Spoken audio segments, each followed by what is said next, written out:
جس طرح آج کی یہ محفل سجی تھی، آپ کہا کرتے تھے کہ دل چاہندا ہے اس رات نو میں محشر دی فجر تک روک لواں، دل چاہندا ہے اس رات نو میں محشر دی فجر تک روک لواں، جے میرے وس وچ ہووے تے میں سجنا نو حشر تک روک لواں۔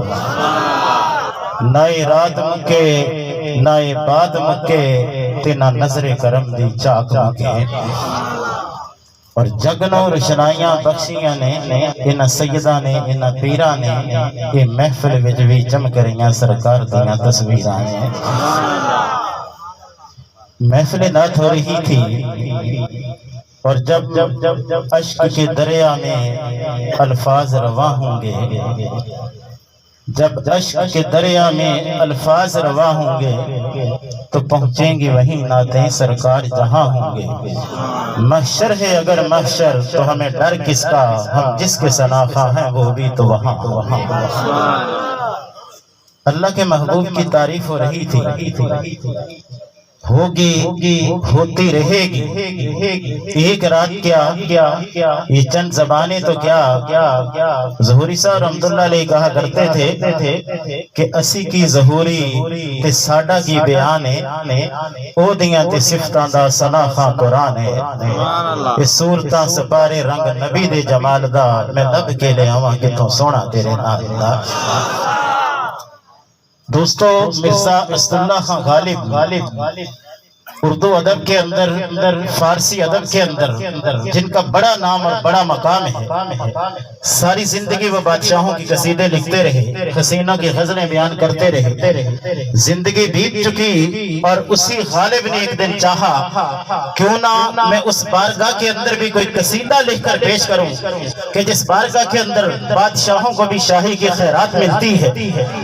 غالب رات کو عالم تخیل کے اندر بیٹھے، کلموں کی تاس لیا، حضور کی تعریف کرنے کے لیے، قصیدہ لکھنے کے لیے۔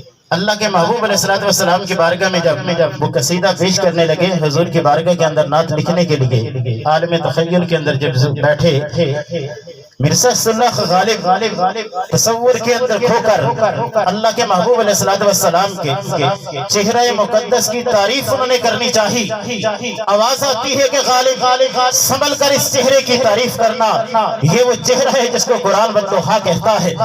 غالب نے زلف عنبری کی بات کرنا چاہی، آواز آئی کہ غالب سنبھل کر یہ زلفیں ہے کہ جس کو قرآن واللیل اذا سجا کہتا ہے۔ حضور کے سینہ مقدس کی بات کرنا چاہی، آواز آئی کہ غالب سنبھل کر یہ وہ سینہ ہے جس کو قرآن المنزل کا صدرت کہتا ہے۔ حضور کی زندگی کی بات کرنا چاہی، آواز آئی کہ غالب سنبھل کر یہ وہ زندگی ہے جس کو قرآن لامر کا انہم لفی سکرتہم یعمہون کہتا ہے۔ حضور کے شہر مقدس کی بات کرنا چاہی، آواز آئی کہ غالب سنبھل کر یہ وہ شہر ہے جس کو قرآن لاقسم بہذا البلد کہتا ہے۔ حضور کی کمری کی بات کرنا چاہی، آواز آئی کہ غالب سنبھل کر یہ وہ کمری ہے جس کو قرآن یا ایھا المزمل کہتا ہے۔ چادر تطہیر کی بات کرنا چاہی، آواز آتی ہے کہ غالب سنبھل کر یہ وہ چادر تطہیر ہے جس کو قرآن یا ایھا المدثر کہتا ہے۔ الغرض حضور کے سراپے مقدس کی بات کرنا چاہی، قرآن آواز دیتا ہے کہ غالب سنبھل کر بات کرنا۔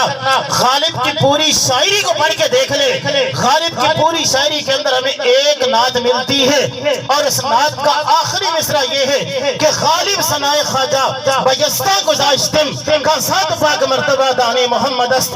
کہا غالب کملی والے مصطفیٰ کی بات کرنا، کملی والے مصطفیٰ کی تعریف کرنا یہ تیرے بس کی بات نہیں ہے۔ غالب قلم بھی رکھ دے، کرتاس بھی رکھ دے، اگر کملی والے محمد مصطفیٰ کی نعت کا حق ادا کر سکتا ہے، خود رب ذوالجلال کی ذاتی کملی والے مصطفیٰ کی نعت کا حق ادا کر سکتی ہے۔ اللہ کے محبوب علیہ السلام کی ذات طیبہ حضور کی تعریف کر رہی ہے، ہوتی رہے گی، لیکن زندگیاں ختم ہوئیں اور قلم ٹوٹ گئے، تیرے اوصاف کا ایک باب بھی پورا نہ ہوا۔ حضور اکرم علیہ السلام کی ایک حدیث پاک ہے، بس اسی ایک حدیث کو بیان کر کے میں اپنی بات کو ختم کرتا ہوں۔ حضور اکرم علیہ السلام نے فرمایا کہ انی تارک فیکم الثقلین، کتاب اللہ و اطرۃ اہل بیتی، کہ میں تمہارے اندر دو چیزیں چھوڑ کے جا رہا ہوں، ایک رب کا قرآن ہے اور دوسرے میرے اہل بیت ہیں۔ قرآن کیا ہے؟ امام اعظم امام ابو حنیفہ رحمہ اللہ تعالی سے پوچھا کہ قرآن کیا ہے؟ امام صاحب فرمانے لگے کہ میں نے 90,000 مسائل قرآن سے اخذ کیے ہیں، لیکن ابھی تک یہی سمجھتا ہوں کہ جس طرح ایک شخص سمندر کے کنارے پہ بیٹھ کر سیپیاں چل رہا ہو، کہا میں 90,000 مسائل اخذ کرنے کے باوجود ابھی یہ سمجھتا ہوں کہ جس طرح میں قرآن کے ساحل پر بیٹھ کر ابھی سیپیاں ہی چل رہا ہوں۔ حضرت امام غزالی رحمہ اللہ تعالی سے پوچھا گیا کہ قرآن کیا ہے؟ امام غزالی کہنے لگے قرآن آسان بھی ہے، قرآن مشکل بھی ہے، قرآن مجمل بھی ہے، قرآن متشابہ بھی ہے۔ پوچھا گیا کہ کس طرح قرآن آسان بھی ہے مشکل بھی ہے؟ فرمانے لگے کہ آسان اتنا ہے کہ ایک 10 سال کے بچے کے سینے کے اندر پورا قرآن اتر جاتا ہے، اور مشکل اتنا ہے کہ صدیاں بیت چکی آج تک کوئی الف لام میم کے معنی کو بھی بیان نہیں کر سکا۔ حضرت بی بی عائشہ رضی اللہ عنہ سے پوچھا گیا، کسی نے آ کے کہا کہ کملی والے مصطفیٰ علیہ السلام کی سیرت کیا ہے، حضور کے اخلاق کیا ہیں، حضور کا اٹھنا بیٹھنا کیا ہے، اسوہ حسنہ کیا ہے؟ بی بی عائشہ رضی اللہ عنہ فرمانے لگی کیا تم لوگ قرآن نہیں پڑھتے؟ عرض کی قرآن تو پڑھتے ہیں۔ آپ نے فرمایا اگر قرآن پڑھتے ہوتے تو تمہیں کبھی یہ سوال پوچھنے کی ضرورت ہی محسوس نہ ہوتی۔ آپ فرمانے لگی کہ کان خلقہ القرآن، الحمد سے لے کر والناس تک۔ آپ فرمانے لگی سارے قرآن کو پڑھ کے دیکھو، الحمد سے لے کر والناس تک۔ جب سارے قرآن کو پڑھو گے تو پھر اس قرآن پڑھنے کے بعد تمہارے انگ انگ سے یہ آواز آئی کہ یا محمد محمد میں کہتا رہا، نور کی موتیوں کی لڑی بن گئی، آیتوں سے ملاتا رہا آیتیں، پھر جو دیکھا تو نعت نبی بن گئی۔ کہا قرآن کیا ہی کہ ہم سے لے کر والناس تک، یہ سارا قرآن کہیں حضور کے میلاد کا تذکرہ کرتا ہے، کہیں حضور کے مزاج کا ذکر کرتا ہے، کہیں حضور کے غزوات کا، کہیں فتوحات کا، کہیں ازواج مطہرات کا، کہیں حضور کی بنات کا۔ الخرس الحم سے لے کر والناس تک ایک سارے کے سارے قرآن کو اگر پاروں کی شکل کے اندر دیکھو تو مجلد قرآن نظر آتا ہے، کردار کی صورت کے اندر دیکھو تو کملی والے محمد مصطفیٰ کی ذات نظر آتی ہے۔ حضور نے فرمایا 2 چیزیں تمہارے اندر چھوڑ کے جا رہا ہوں، ایک رب کا قرآن ہے اور دوسرے میرے اہل بیت۔ قرآن کا اور اہل بیت کا آپس کے اندر جو تعلق ہے، اتنا گہرا تعلق ہے قرآن اور اہل بیت کا کہ اللہ کے محبوب علیہ السلام نے فرمایا کہ القرآن مع علی و علی مع القرآن لا یفترقا حتی یرد علی الحوض۔ فرمایا قرآن علی سے جدا نہیں ہو سکتا، علی قرآن سے جدا نہیں ہو سکتا۔ فرمایا کہ علی قرآن سے پیوست، قرآن علی سے پیوست، اور فرمایا پیوستگی کا عالم یہ ہے کہ جس وقت حوض کوثر پر حضور نے فرمایا میرے پاس علی آئیں گے تو رب کا قرآن علی کے ساتھ ہوگا، علی المرتضی رب ذوالجلال کے قرآن کے ساتھ ہوں گے۔ اور اسی لیے اس کائنات عالم کے اندر، اس تاریخ انسانیت کے اندر دنیا نے وہ منظر بھی دیکھا تھا، یہ اہل بیت اور قرآن کا آپس کے اندر تعلق ہے کہ جس وقت کوفے کے بازاروں کے اندر امام عالی مقام کی گردن کاٹ کر نیزے پہ چڑھا دی گئی تھی، کوفے کے بازاروں کے اندر پھیرایا جا رہا تھا، تو اس وقت کوفے کے بالا خانوں میں چڑھے ہوئے لوگ بھی دیکھ رہے تھے کہ امام عالی مقام کے کٹی ہوئی گردن کے لب ہل رہے تھے، ہلتے ہوئے لبوں سے رب ذوالجلال کے قرآن پڑھنے کی آواز آ رہی تھی۔ اور جب امام عالی مقام کے قرآن پڑھنے کی آواز آ رہی تھی تو اس وقت آواز کوفی کی گلیوں سے بھی یہ آ رہی تھی کہ ممکن نہیں ہے کسی میں عداوت حسین کی، سانسوں میں بٹ رہی ہے سخاوت حسین کی، اور بازار کے ہجوم سے کہہ دو کہ چپ رہے قرآن کر رہا ہے تلاوت حسین کی۔ اللہ کے محبوب کا یہ فرمان، حضور کا یہ پیغام کہ 2 چیزیں تمہارے اندر چھوڑ کے جا رہا ہوں کہ ایک رب کا قرآن ہے، دوسرے میرے اہل بیت ہیں، ان کے ساتھ تمہارا تعلق مضبوط رہے گا، تم کبھی گمراہ نہیں ہو سکتے۔ اسی لیے حوض کوثر تک بھی علی المرتضی قرآن کے ساتھ ہیں۔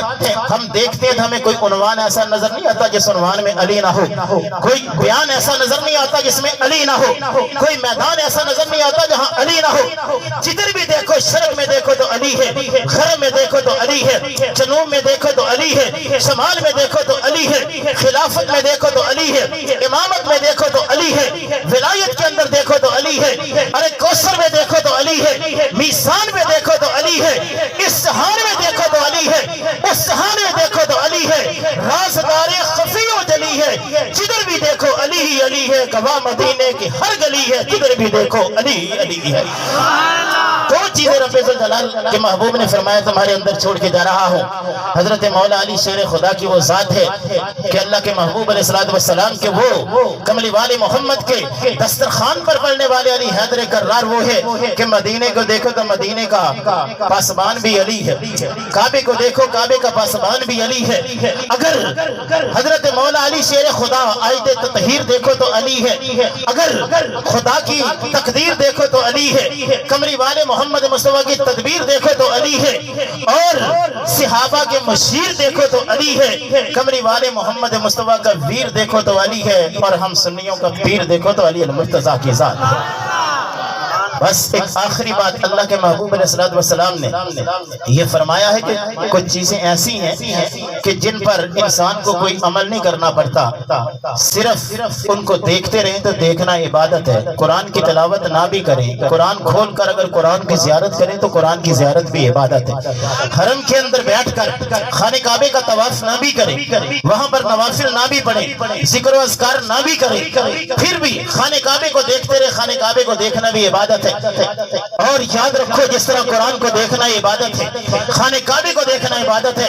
اللہ کے محبوب علیہ السلام نے فرمایا کہ النظر الی وجہ علی عبادت، کہ اگر میرے علی حیدر کرار کے چہرے کو تکتے رہو گے، علی کے چہرے کو دیکھنا بھی عبادت ہے۔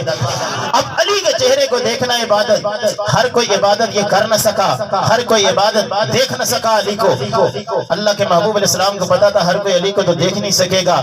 حضور اکرم علیہ السلام نے فرما دیا کہ ذکر علی عبادت، کہ اگر علی کے چہرے کو دیکھ نہ سکو تو علی کا ذکر ہی بیٹھ کے کر لیا کرنا، علی کا ذکر کرنا بھی عبادت ہے۔ پھر اللہ کے محبوب نے فرمایا کہ حب علی عبادت، علی سے محبت بھی عبادت ہے، ذکر بھی عبادت، محبت بھی عبادت، چہرے کو تکنا بھی عبادت۔ تکنا دیکھنے کا تعلق نظر کے ساتھ ہوتا ہے، محبت کا تعلق دل کے ساتھ ہے، ذکر کا تعلق زبان کے ساتھ ہے۔ اس لیے دل ہو، ذکر ہو، زبان ہو، یاد رکھو دوستو کہ چاہے دن ہو یا رات ہو، شہر ہو یا دیہات ہو، محکوم ہو یا مسرور ہو یا مزدور ہو، یا شہر ہو یا گلی ہو، یا چمن ہو یا گلی ہو، شہر ہو یا گلی ہو، بس مومن کی زبان پر علی ہو، علی ہو، علی ہو، علی ہو۔ اور پھر یہ سچ ہے کہ دین و دنیا کا سلطان علی ہے، پھر قبر کا اور حشر کا سامان علی ہے۔ ایمان کے متلاشیوں ایمان کی کہہ دوں، ایمان کی قسم میرا ایمان علی ہے۔ دو چیزیں اللہ کے محبوب نے فرمایا کہ اہل بیت کے ساتھ اور قرآن کے ساتھ محبت کرو، ان کے ساتھ اپنے ان کے دامن سے اپنے تعلق کو مضبوط رکھو، کبھی بھی تم دنیا کے اندر گمراہ نہیں ہو سکو گے۔ دعا کریں اللہ کی بارگاہ میں اللہ ہمیں عمل کی توفیق نصیب فرمائے۔